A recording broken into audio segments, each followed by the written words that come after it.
एक पिता की 7 बेटियां थी। कितनी? राजा था, एक राजा था और राजा की 7 बेटियां थी। 7 बेटियां अच्छी थी, समझदार थी, सुंदर थी। एक दिन राजा का दरबार लगा था।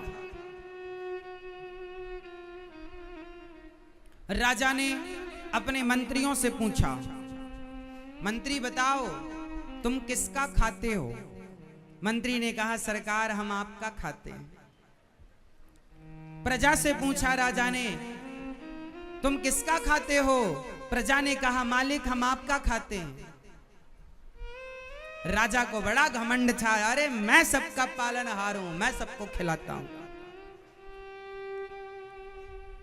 राजा ने अपनी पत्नी से पूछा, तुम किसका खाती हो? पत्नी ने कहा, सरकार हम आपका खाती हैं। बड़ी बेटी से कहा, बेटा तुम किसका खाती हो? पिताजी आपका। दूसरी से कहा, तुम किसका? पिताजी आपका। तीसरी से पूछा, पिताजी आपका। चौथी से पिताजी आपका। 5वीं, 6ठी, 7वीं बेटी से पूछा, बेटी तुम किसका खाती हो? उस बेटी ने बिल्कुल सही उत्तर दिया, पिताजी मैं तो भगवान का दिया अपने भाग्य का खाती हूं, ईश्वर का दिया अपने भाग्य का, जो मेरे भाग्य में है, जो विधाता खिलाएगा खाऊंगी। पिता को बात बड़ी बुरी लगी कि मेरी बेटी ऐसा कह रही है। उस पिता ने बेटी का विवाह, 6 बेटियों का विवाह तो अच्छी जगह किया, राजकुमारों के संग, लेकिन 7वीं बेटी के लिए मंत्री से कहा, जाओ इसके लिए ऐसा दुल्हा ढूंढ के लाओ जो अपने पांव से चल भी ना पाए, गरीब हो, खाने के 2 रोटी की भी व्यवस्था ना हो। जंगल में एक लकड़हारा था, लकड़ी काटने गया। अचानक उसे कोई रोग हो गया।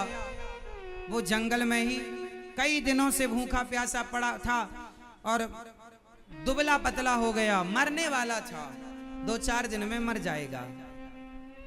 मंत्रियों ने बताया, महाराज जंगल में एक आदमी मिला है, बिल्कुल दुबला पतला, मरने की स्थिति में। राजा ने कहा, उसी से मेरी बेटी का विवाह करो, छोटी का। उसने कहा ना कि हम भगवान का दिया, देखते हैं इसको भगवान क्या देते हैं। हम तो देखो अपनी बेटियों का विवाह राजा महाराजाओं से किया, महलों में रह रही हैं, अब देखता हूं किसका भगवान इसे क्या देता है। छोटी बेटी का विवाह उस पिता ने उस लकड़हारे से कर दिया जो मरने वाला था, बीमार था, कोई नहीं था, गरीब, अब लकड़ी काट के गुजारा करने वाला। मैया को जगा दो, सुन ले थोड़ा सा। मेरी माँ 7 दिन सोगी, मुझे पता है। 2-2 बजे तक पंचायत करती हो, 2 बजे तक, और दिन में सोती हो कथा में।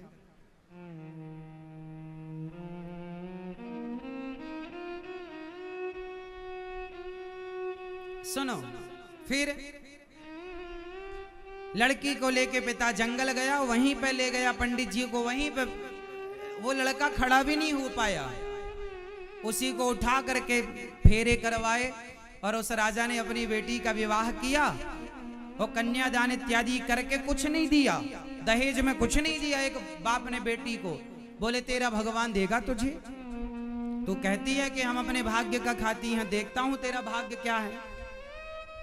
एक पिता ने अपनी 7वीं बेटी को त्याग दिया, ये कहकर कि देखता हूं कि तेरा भगवान तुझे क्या देता है।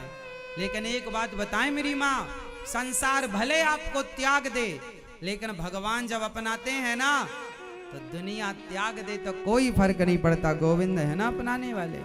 इसलिए परेशान ना हुआ करो कि अब हमारा कोई नहीं है। हैं जिनके नाच जगन्नाथ हों, वो कोई अनाथ नहीं हो सकता। सबके नाच, सबके नाच, नाचों के नाच जगन्नाथ, इसलिए उनके होते हुए कोई अनाथ। इसलिए वो लड़की, अब तो पिताजी चले गए, सारी फौज चली गई, जंगल में अब 2 लोग रह गए, एक लकड़हारा और एक राजा की 7वीं बेटी। दोनों पति पत्नी के रूप में हैं। उस स्त्री ने देखा, 7वीं बेटी ने देखा कि मेरा पति तो चल भी नहीं पाता। उसने पूछा अपने पति से, आपको क्या बीमारी है? उसने बताया कि मैं जंगल में आया, पता नहीं पेट में क्या हो गया, मैं चल भी नहीं पाया और पानी देने वाला भी कोई नहीं बचा। अब वो लड़की पत्नी धर्म निभा रही है। और देखिए, जीवन में स्ट्रगल करना पड़े, मेहनत करना पड़े तो करो। ये ना सोचो कि ये दिन क्यों आ गए, दिन तो आएंगे, अच्छे दिन आए तो बुरे दिन आएंगे। रोना नहीं है, घबराना नहीं है। अच्छे दिन आए हैं तो बुरे दिन भी आएंगे। दिन हमेशा बदलते हैं। पहले गर्मियों के दिन थे, अब बारिश के दिन आ गए। पहले सर्दियों के दिन थे, फिर गर्मियों के दिन। तो दिन तो मौसम भी बदलता है। बोलो हाँ, दिन तो ऋतुएं भी बदलती हैं, दिन तो मौसम भी बदलता है, प्रकृति नेचर भी दिन बदलती है। तो तुम्हारे और हमारे दिन नहीं बदलेंगे। सारा दिन सारा एक सा रहेगा क्या? सब दिन एक से होते हैं क्या? बोलो मेरी माँ। कभी तुम लड़कपन में बच्चे होते हो तो कभी तुम जवान होते हो, तुम्हारे दिन बदल गए।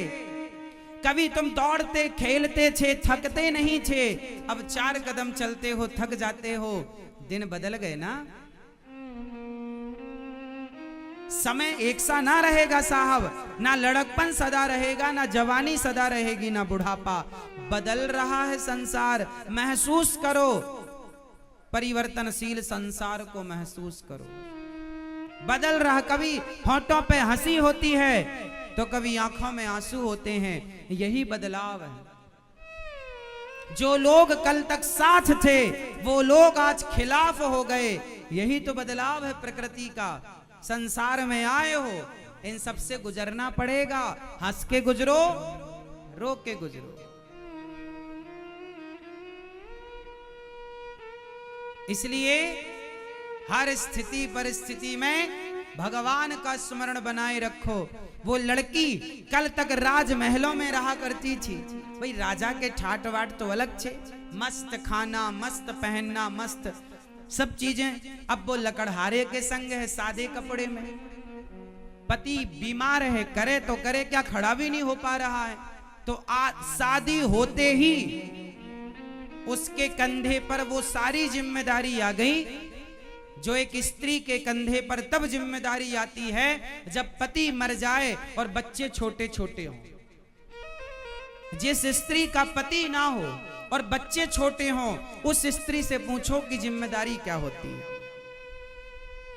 वो स्त्री की स्थिति इसके सामने थी। शादी होते ही उसी दिन से, उसी समय से अब वो जंगल की लकड़ियां काटे और लकड़ी काट काट करके वो पास के शहर गांव में जाए, बेचकर नई नवेली दुल्हन, हाथ की मेहंदी नहीं छूटी, और वो जंगल की लकड़ियां। राजा की बेटी, समय है साहब, समय है। कल तक रानी थी, कल तक राजा की बेटी थी, राजकुमारी थी, अब लकड़हारा की पत्नी हो गई। समय क्या से क्या ना बना दे।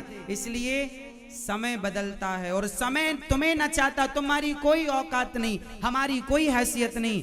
हम सब समय के अधीन हैं। लोग कितना भी कहते हो कि मैं अपने बेटे को डॉक्टर बनाऊंगा, लोग कितना भी कहते हो मैं अपने बेटे को इंजीनियर बनाऊंगा, जज बनाऊंगा, ये बनाऊं, तुम कितना भी सपना देख लो, लेकिन बनेगा वही जो समय उसे बनाएगा। वो तो समय आएगा तो पता चलेगा कि तुम्हारा बेटा क्या बनेगा। तुम सपने कितने भी देख लो, तैयारियां कितनी भी कर लो, पर समय जो बनाएगा वो बनना पड़ेगा। समय कहेगा कि आलू का ठेला लगाओ तो ठेला लगाना पड़ेगा। समय कहेगा कि भीख मांगो तो भीख मांगना पड़ेगा।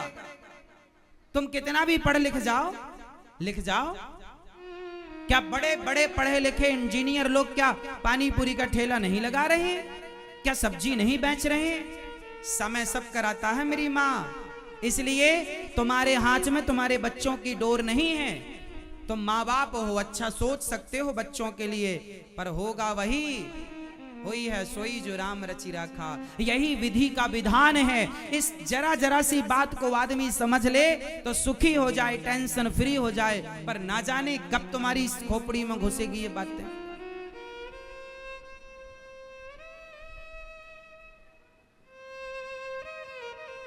वो लड़की जंगल की लकड़ियां काट करके गांव शहर में बेचती, जो पैसा मिलता अपने पति के लिए वैद्य जी से दवाई लाती, पति को दवाई देती और थोड़ा दूध लाती, थोड़ा सा।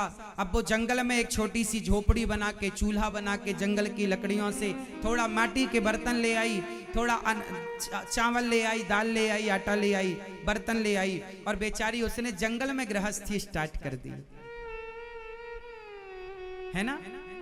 अब पति को बनाकर भोजन खिलाती, स्वयं खाती, थोड़ा दूध ले आती, दूध पिलाती। संयोग देखना कि वो दूध जब लाती और दूध अपने पति को गिलास भर देती हल्दी वाला, तो जब थोड़ा सा बच जाए ना, तो वहां जंगल में ना, अब उसे रहते रहते ये पता लग गया जंगल में जंगली शेर भी है, हाथी भी है। अब वो जानवरों के बीच में रहने लग गई, तो वो उसे उनसे घुलना मिलना हो गया, है ना।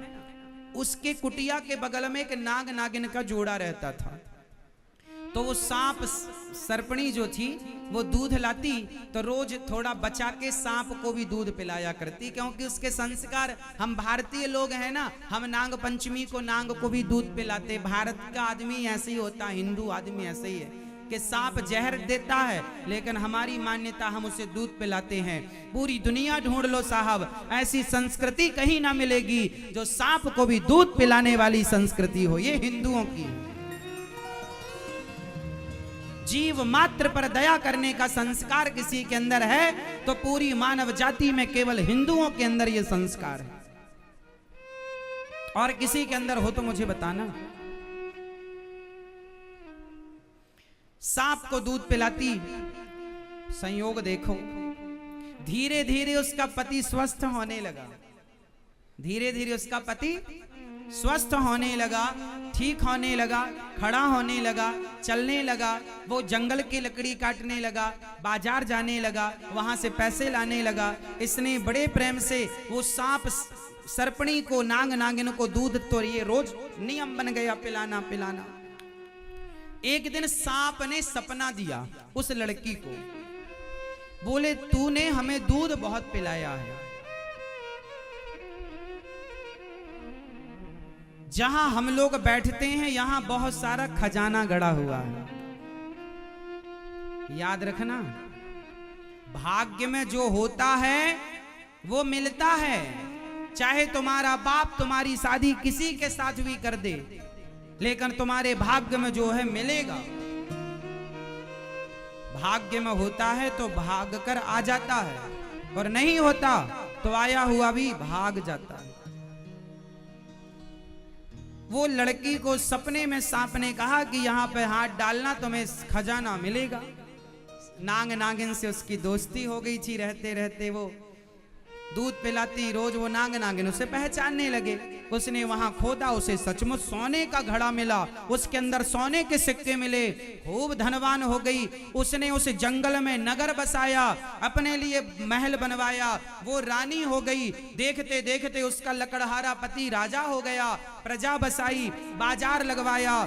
जो उसे अब लड़की तो थी, वो राजा की बेटी तो थी, तो राजकाज आता था उसे, तो कैसे चलाना है। उसने सेना का संगठन किया, सेना बनाई, सेनापति बनाया, बढ़िया ठाट बाट चालू हो गया।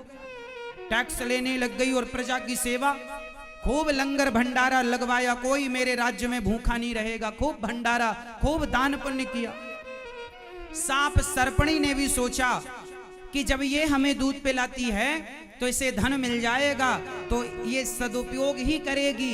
याद रखना, भगवान भी धन उसी को देते हैं जो अपने धन का सदुपयोग करता है। ईश्वर कहते हैं तूने सही जगह खर्च किया, तुझे देने से ठीक है, तू सेवा करता है। जो अपने परिवार में ही लगा रहता है, केवल अपना ही पेट भरे और सुरा सुंदरी में लगाए, भगवान उन्हें ज्यादा दिन देख के देख लेते, तुझे देने का लाभ नहीं है। वो लड़की देखते देखते महारानी हो गई। एक दिन की बात है कि वो रोज का नियम था कि वो रोज सबको, अब 20 साल हो गए इस बात को। कितने साल हो गए? 20 साल हो गए। एक दिन वो प्रजा को भोजन परोस रही थी कि तभी उसने देखा कि उसका बूढ़ा बाप लाइन में लगा था।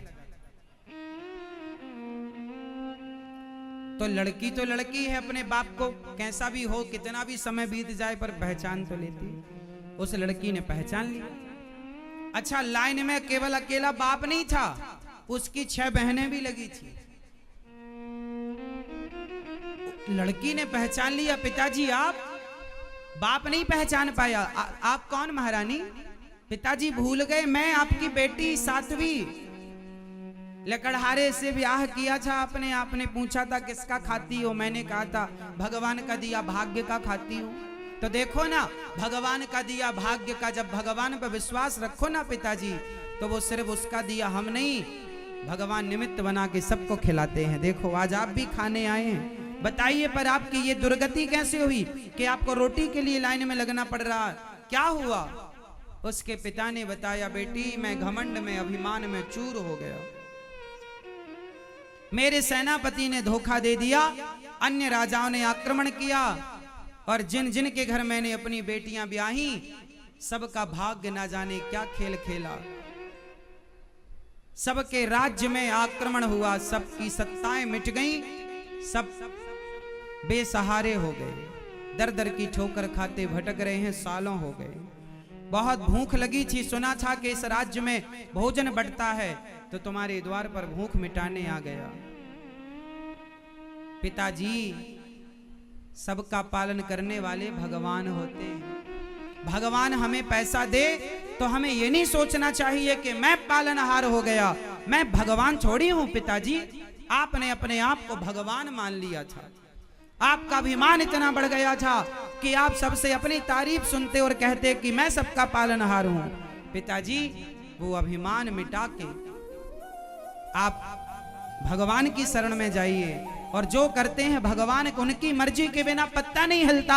और वो देना चाहें तो भिखारी को भी करोड़पति बना दें, और वो लेना चाहें तो करोड़पति को भी भिखारी बना दें। ये परमात्मा का नित्य का काम है। पिताजी, अभिमान ना करना। उस लड़की ने अपनी सेना भिजवाई, अपने सेनापति को आदेश दिया कि पिताजी के राज्य पर जिसने आक्रमण किया हो उस राजा को पराजित किया जाए। सेनापति गया, राजा इत्यादि उसकी टुकड़ी गई, उसने पराजित किया, अपने पिता का राज्य लौटाया, अपनी बहनों का भी उसने राज्य लौटाया, और अपनी बहनों का राज्य लौटाकर उसने सबका ये घमंड मिटा दिया कि मैं करता हूं। करते कौन हैं? इसलिए आप कभी अपने आप को करता नहीं मानेंगे। हर व्यक्ति अपने अपने भाग्य का खाता है, कोई किसी को नहीं खिलाता, कोई किसी को नहीं खिला सकता। सबको खिलाने वाले भगवान हैं।